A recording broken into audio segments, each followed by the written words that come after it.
ওয়েবসাইটে মূলত আমরা দুইটা জিনিস দেখি, একটা লেখা আর একটা ছবি। আরো ছোট ছোট অনেক কিছুই দেখি, তবে মূলত এই দুইটা জিনিসই দেখি। তো এই ভিডিওতে ওয়েবসাইটে কিভাবে ছবি দেখাইতে হয়, ইমেজ শো করতে হয়, সেটা সম্পর্কে জানার চেষ্টা করব। তো এজন্য আমি এখানে একটা ফাইল ক্রিয়েট করে নিলাম, 06_image.html। তো আমরা এখানে একটা h3 ট্যাগ দিয়ে লিখলাম ইমেজ। আমরা গত ভিডিওগুলোতে কিছু ট্যাগ নিয়ে জানার চেষ্টা করছিলাম, যেমন পি ট্যাগ, তার প্যারাগ্রাফ ট্যাগ, এছাড়া বোল্ড ট্যাগ এবং স্ট্রং বা আরো অনেক ট্যাগ।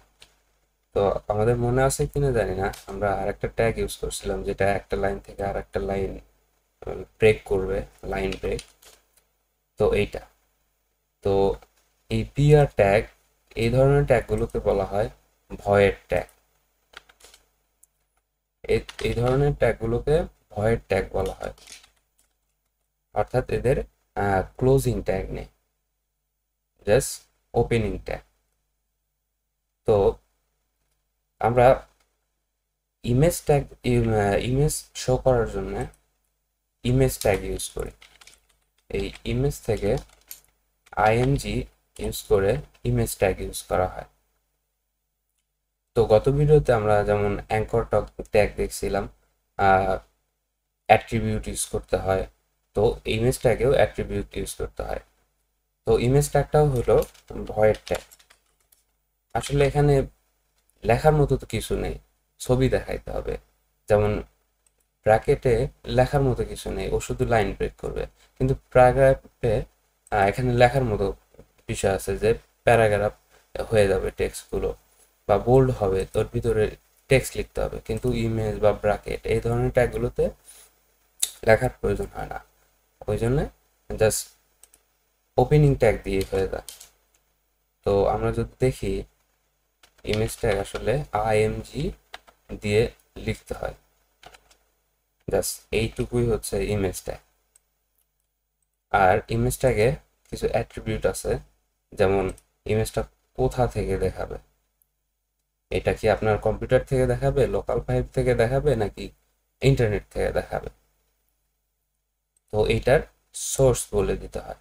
আর এই সোর্সটা, তো ইউআরসি সোর্সটার এসআরসি দিয়ে ইমেজ ট্যাগের অ্যাট্রিবিউট লেখা হয়, যেমন এসআরসি ইকুয়াল, এসআরসি দিয়ে ইমেজ ট্যাগের সোর্স লিখতে হয়। তো সোর্সটা কি হতে পারে?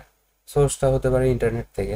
তবে হ্যাঁ, ইন্টারনেট থেকে ছবি ইউজ করার, ইমেজ ইউজ করার ক্ষেত্রে সতর্ক থাকতে হবে, কারণ যে কোনো জায়গায় থেকে ইমেজ ইউজ করার রাইটস আপনার নাই, কপিরাইট ইস্যু আছে, বা আপনি যে কোনো জায়গা থেকে ইমেজ নিয়ে এসে ব্যবহার করে দিতে পারবেন না। তো এটা খেয়াল রাখতে হবে। আর হচ্ছে লোকাল কম্পিউটার থেকে ইমেজ ইউজ করা। তো আমরা দেখবো কিভাবে ইন্টারনেট থেকে ইমেজ ইউজ করতে পারি। তো আমরা যেগুলো ফ্রি ইমেজ প্রোভাইড করে, আনস্প্ল্যাশ, তারপরে হচ্ছে ফ্রি পিক, এই ধরনের কিছু ওয়েবসাইট যেগুলো ফ্রি ইমেজ প্রোভাইড করে থাকে, আমরা যদি বার্ড লিখে সার্চ দিই এবং এটা যদি ক্লিক করি, তো আমরা কি করতে পারি, এখানে রাইট ক্লিক করে কপি ইমেজ অ্যাড্রেস করতে পারি, অথবা open image in new tab করে ইমেজটাকে নতুন ট্যাবে ক্রিয়েট করে এই ইউআরএলটা কপি করতে পারি। কন্ট্রোল সি চাপ দিয়ে কপি করতে পারি এবং এখানে এই সোর্সে দিয়ে দিতে পারি। তো এইটা যদি আমরা এখন ওয়েবসাইটে ব্রাউজারে রান করি, তাহলে দেখা যাচ্ছে বিশাল একটা ইমেজ দেখা যাচ্ছে। এটা এতই বড় যে অনেকটুকু জায়গায় নিয়ে নিচ্ছে। যেমন আমি যদি ছোট করি, তাহলে আসলে এইটা এইভাবে দেখা যাচ্ছে। তো যাই হোক, যদি আমরা ছোট কোনো ইমেজ পাই, সেটা দেখাতে পারি।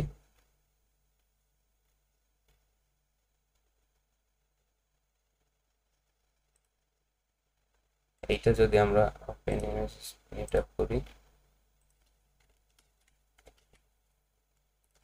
এবং এটার পরিবর্তে যদি আমরা এটা দেখানোর চেষ্টা করি,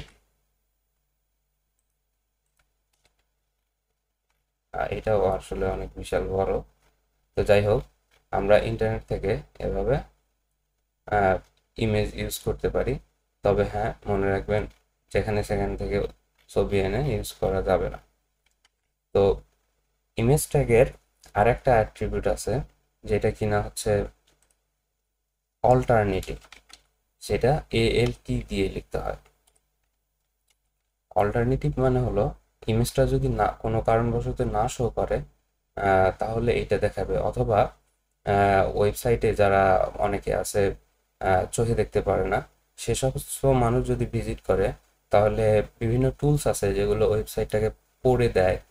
তো ওই পড়ে দেওয়ার সময় এই অল্টারনেটিভ টেক্সটটা আসলে পড়ে দেয় যে এটা কিসের ছবি, যেমন এখানে ইমেজ অফ এ বার্ড। তো এইটা আর কি পড়ে দিবে। তো আমি যদি এই লিঙ্কটা উঠাই দিই এবং সেভ করে যদি ওয়েবসাইটে দেখি, তাহলে দেখা যাচ্ছে ইমেজ অফ এ বার্ড,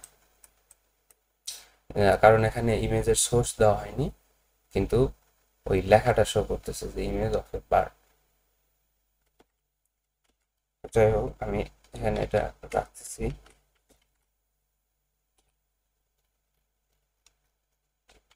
আর আমরা এখন দেখব লোকাল ফাইল থেকে কিভাবে ইমেজ শো করতে হয়।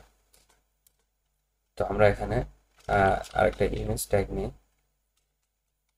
এবং সোর্স হিসেবে আমি ইমেজেস ফোল্ডার মাঝখানে কয়েকটা ইমেজ নিয়ে রাখছি। তো আমরা যদি নর্মালি ফাইল থেকে কিভাবে ইমেজ অ্যাক্সেস করে সেটা যদি দেখার চেষ্টা করি, যে এই ইমেজটাকে সরায় বাইরে নিয়ে আসলাম এবং এখন যদি অ্যাক্সেস করার চেষ্টা করি, PUR এই যে করিডোর আমাকে সব সাজেস্ট করতেছে। এখন অল্টারনেটিভ টেক্সট দিতে পারি বার্গার। তো এটা যদি ওয়েবসাইটে দেখি তাহলে দেখতে পাবো এই যে ইমেজটা এখানে শো করতেছে, ইমেজটা এখানে শো করতেছে। আবার যদি আমরা ফোল্ডারের মধ্যেকার কোনো ইমেজ শো করাতে চাই, তাহলে আমরা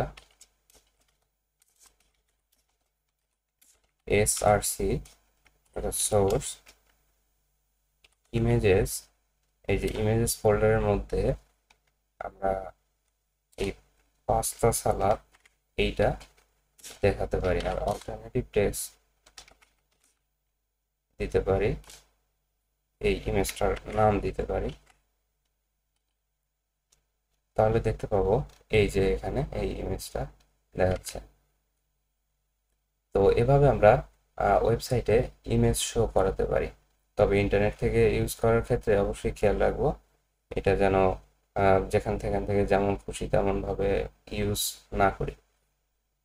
তো ইমেজ ট্যাগটা হচ্ছে ভয়েড ট্যাগ, যেটা কিনা দুইটা অ্যাট্রিবিউট আছে, সোর্স আর একটা অল্টারনেটিভ।